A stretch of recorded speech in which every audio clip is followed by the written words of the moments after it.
안녕하세요, 헤이맨입니다. 보통 중고차 같은 경우는 가성비를 찾는 경향이 굉장히 강해요. 이 가성비 중에 거의 가성비의 끝판왕인 SUV 차량이 있습니다. 이게 아시는 분들만 아름아름 조용히 이 차량을 사시는데, 일반 분들은 이 차량에 대한 선입견이 있어서 현대나 기아 말고는 SUV가 조금 그렇지, 정말 누구한테 보여주거나 이런 게 아닌 정말 괜찮은 차를 한 대 타고 싶다 이렇게 생각한다라고 하면 저는 이 차량을 강력하게 추천드리는 차량이에요. SUV인데 LPG 차량이 나오는 모델이고요. 차량 같은 경우 좀 특이하게 2023년 신차 기준으로 2.0 LE 모델 LPG의 신차 가격이 가솔린은 2,860이고요 LPG는 2,910만원이에요 야, 어떻게 차량이 가솔린보다 LPG가 금액이 더 비쌀까? 이유가 있습니다. 잘 팔려요. 겁나게 잘 팔려. 아시는 분들은 거의 이거만 사요. 실제로 이 차량을 주행해 보신 분들이 생각보다 너무 괜찮다 라고 극찬을 아끼지 않는, 가격 싸고요, 조용하고요, 굉장히 잘 만든 SUV가 바로 이 르노코리아의 QM6 차량입니다. 르노코리아의 QM6 차량 같은 경우에는 디자인적으로는 최근에 나오는 그런 류의 디자인은 아니에요. 실내를 이렇게 딱 들어가 보면 와 하고 이렇게 기대를 하면 뭔가 요즘 스타일은 아닌 듯한 이런 느낌이 들죠. 현대나 기아차의 그 화려함에 눈이 많이 익어 있는 스타일이라서 이런 유럽형 차량들을 딱 보게 되면 뭔가 좀 이상하다, 빠진 것 같은 이런 느낌이 든다라고 생각을 하거나, 디자인이 좀 별로다, 뭐 실내 디자인도 너무 구틱틱하다 이런 느낌이 드실 수 있겠지만, 이 QM6 차량에는 유럽인의 정서가 고스란히 녹아 들어가 있어요. 유럽인들은요 실제로 얼마나 실속 있게 차량을 운행하느냐가 가장 기본적이기 때문에 일단 자동차가 기본적으로 할 수 있는 달리기 성능 좋고 잘 가고 잘 쓰고 기름 적게 먹고 진동 많이 없고 이런 차량을 만든 게 바로 르노코리아죠.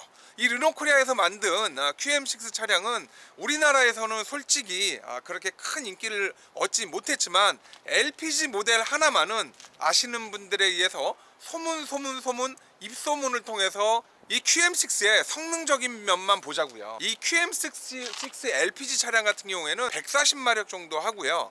솔직히 시내나 요즘 고속도로나 이런 데서 이 정도 SUV를 끌고 다니기에는 140마력이 약간 모자란 감이 없잖아 있지만, 요즘 우리가 주행하는 데 있어서 막 엄청 밟고 다니거나 이러지 않는다라고 하면 우리가 원하는 정도의 성능은 저는 충분히 낼 수 있다고 생각을 합니다. 실제로 중고차로만 봤을 때는 차의 등급이나 옵션이나 성능은 산타페와 소렌토와 거의 결을 같이 한다고 보시면 되고요. 다만 가격은 그 하위 모델인 스포티지와 투싼 정도의 가격을 형성하고 있는 차량이 이 QM6 차량이에요. 이 영상을 보고 그래? QM6가 그렇게 괜찮아? 한번 구비해볼까? 라고 생각하시게 되면 이제 중고차 가격이 조금 올라올 수도 있을 것 같은데, 우리나라 정서에는 좀 안 맞지만 그래도 정말 편안하고 안락하고 정말 잘 달리고 이런 차량을 생각한다라고 하면 르노코리아 차량을 여러분들이 한번 공략해 보는 것도 괜찮아요. 그런 얘기가 있잖아요. 르노 차량은 새 차로 사는 것보다 중고차로 사는 게 훨씬 낫다. 실제로 이 QM6 차량은 최근 2023년도에 나온 신형 모델이랑 비교하면 바뀐 게 거의 없어요. 거의. QM6 차량이나 유럽 차량들은 디자인을 잘 바꾸지 않기로 굉장히 유명한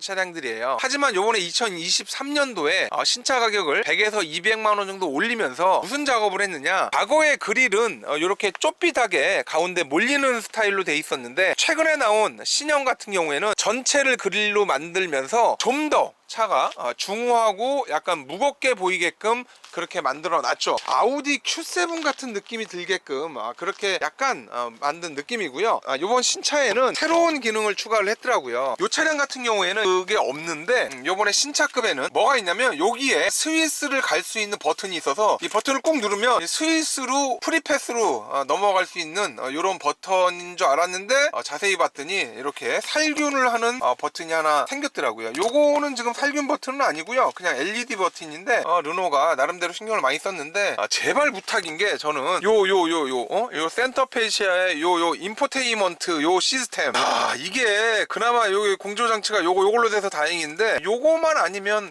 얘는 내가 보기엔 뭐 괜찮지 않나. 실제로 초창기의 QM6 차량은 요 내비게이션이나 이런 터치패드의 반응 속도가 너무 느려서 이 고객들이 굉장히 불만이 많았었죠. 옛날에는 이렇게 누르면 한참 기다렸어야 돼요. 어디 가서 노래 한번 부르고 올 정도는 아니지만 이게 되게 힘들었는데 지금은 이제 바로바로 반응을 합니다. 요 약간 그 도끼자루 같이 생긴 요 토르도 아니고 도끼 같잖아요. 이게 손잡이 같고 이 부분을 좀 어떻게 이쁘게 좀 개선해 주면 안 됩니까? 이 잘 나가다가 이 부분에서 이게 조금 애매해졌죠. 이렇듯 QM6 차량은 중고차 업계에서 약간 천덕꾸러기. 이 차량은 2021년 차량이고요. 2년밖에 안 됐어요. 주행거리는 아직 4만 킬로가 안 된 차량이고요. 낙찰가가 얼마나 되느냐? 과연 얼마나 될까요? 850만 원의 낙찰을 받았습니다. 이게 동급의 산타페나 소렌토로 가게 되면 2021년 주행거리 10만 5천 정도 되는 차량을 1850에 받는다? 거의 불가능한 얘기예요. 산타페나 소렌토로 가게 되면 최소 2,500만 원 정도, 그 정도는 해야 낙찰을 받을 수 있지 않을까 생각이 듭니다. 제 주변 지인도 요 QM6를 타고 계시는 분이 있는데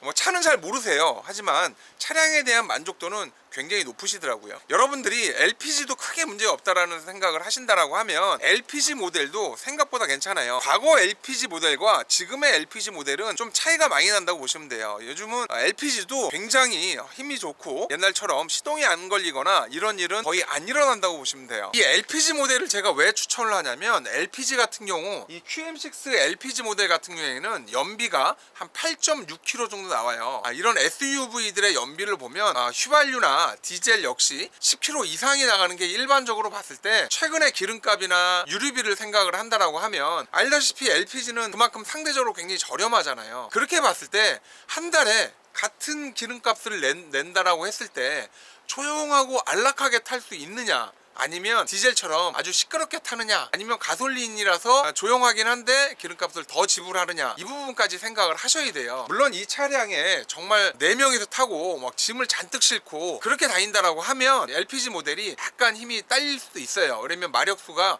140마력 정도밖에 안 나오기 때문에. 그런데 솔직히 요즘 시대에 마력을 운운하는 건 약간 옛날 얘기지 않을까 싶어요. 요즘은 마력 자체가 그 차에 어느 정도 세팅이 돼서 운행하는데 전혀 지장 없을 정도 수준이지, 과거 티코나 마티즈를 끌고 4명이서 언덕을 올라가면 한두 명이 갑자기 내려서 걷거나 아니면 밀어야 되는 그런 상황은 이제는 없다라고 보시면 돼요. 경매장 차량은 상품화가 필요하지 않느냐라고 얘기를 하는데 상품화할 게 없는 차량을 사면 됩니다. 이거 낙찰 받으신 분은 정말 현명한 분이세요. 이 트렁크가 굳이 오토 트렁크가 안 된다라고 해도 이렇게 자유자재로 사용하는데 전혀 지장 없으면 됩니다. 소렌토나 투싼을 사서 타고 다니기보다는 이렇게 좀 넉넉하게 넓게 사용할 수 있는 QM6 차량이 저는 맞다고 생각을 해요. 요즘 LPG 차량도 밑에 도넛 모형으로 LPG가 들어가기 때문에 이렇게 약간 올라오는 건 없잖아 있긴 한데, 우리가 아는 그 쥐색 시트 있잖아요.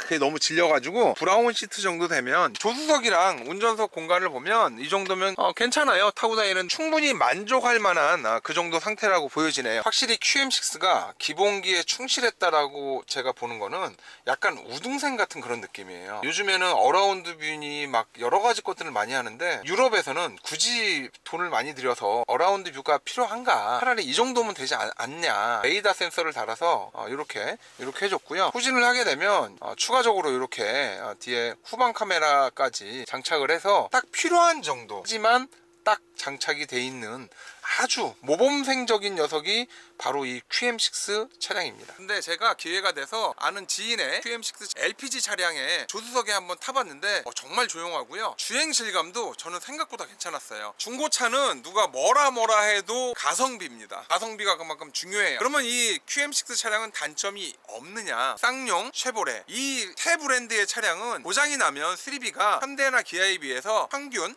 2배 이상 금액이 되게 비싸요. 하지만 여러분들이 잘 생각해 보시면 이 부분은 어렵지 않게 해결이 됩니다. 일단 싸게 사셨잖아요. 근데 수리비가 이게 고장이 나서 몇백만 원이 나오는 게 아닌 몇십만 원 정도에서 그친다라는 것과, 요즘은 5년에 10만까지는 거의 고장이 안 나요. 그만큼 내구성이 굉장히 좋아졌습니다. 크게 걱정 안 하고 타셔도 돼요. 이 차 2021년식이고요. 주행거리 한 3만 5천 정도밖에 안 돼요. 그러면 최소한 3년에서 심하게 보면 한 5년까지는 특별한 고장 없이 그냥 타이어랑 브레이크 정도만 갈면 그냥 편하게 타실 수 있는 거예요. 5년의 10만 넘어가면 그때 판매하시면 되는데, 이게 또 5년의 10만 넘었다고 해서 이 차량을 또 바로 팔아버릴 수 있는 게 아니라, 우리가 미년을 딱 봤을 때 딱 보면 와 정말 이쁘다, 야 정말 괜찮아, 이런 친구가 있고, 누군가를 딱 봤는데 이쁘진 않아, 근데 이 친구는 굉장히 매력이 있거든. 은근히 알아가면 알아갈수록 약간 그 인스턴트의 피자 맛이 아닌 약간 그 청국장 같은, 알아가면 알아갈수록 이 차량은 정말 무난하고 정말 마음에 들고 정말 운전자를 생각을 많이 했구나 라고, 그런 생각이 드는 차량이 바로 QM6 차량이라고 헤이맨은 생각이 듭니다. 혹시 QM6 차량을 가지고 계신 분은 저 같은 생각을 하시는지, 딱 봤을 때 정말 딱 봤을 때 오 이쁘다 이런 미인인지,